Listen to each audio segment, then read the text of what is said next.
Her skin was cool, dry and loose against my lips. Thrash was slouched over in the wooden chair on the opposite side of the bed, near the door, and out of the corner of my eye, I caught that smirk of his. But I didn't mind giving her what she wanted, and I didn't give a damn who saw.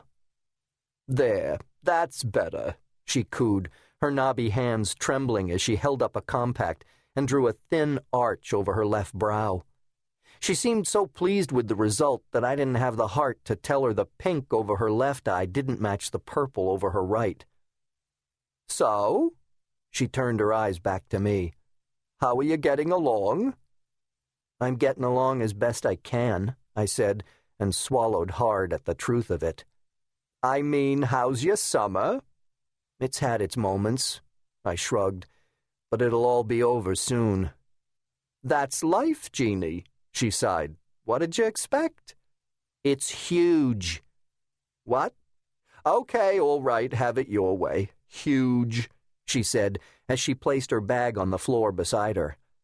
She went quiet, peering over her shoulder toward the window, and then down at her white orthopedic sneakers. Not a good start.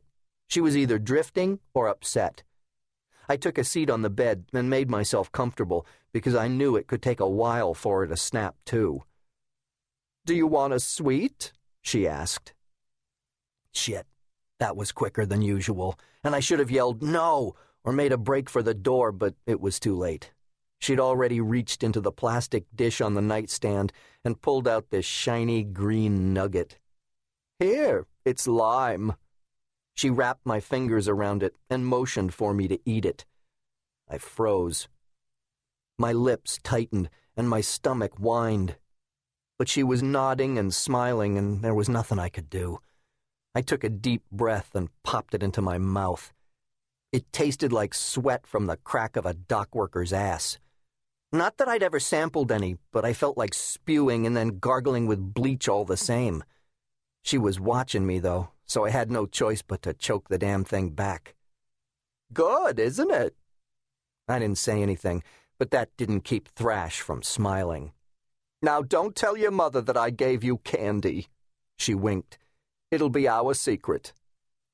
It was sad, really, because if she thought this was candy, then she was much further gone than everybody said. She talked about my mother and her new boyfriend, Craig, how it was good for Mom to have a man around the house, and good for my sister Niecy and me, too, but how it meant that Mom had less time for her. I didn't have any problem with Craig, because he wasn't around as often as she thought, and he never gave me trouble when he was.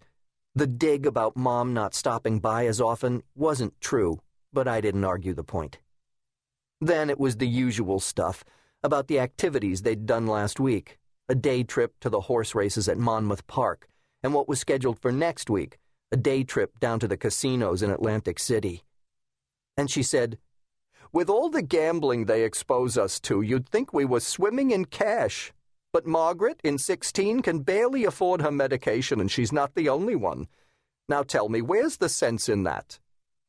I told her there wasn't any, but that they had to do something. "You may be right, Genie," she sighed, flattening her dress across her lap so the flowers weren't wrinkled. "But sometimes it seems that old age brings nothing but one petty insult after another." Great. 2 gripes and then right into the old age shtick. That could only mean one thing. She was upset about something, and I'd have to hear it.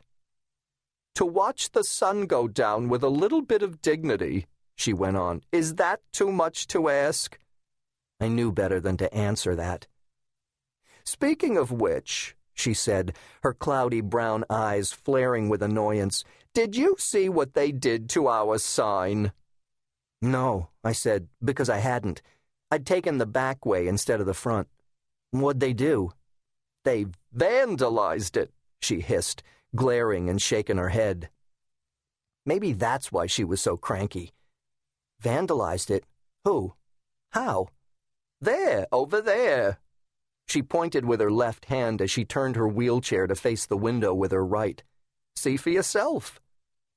I followed the direction of her finger, over the air vents along the windowsill, through the parted green curtains, across the parking lot pavement shimmering from the heat, to an island of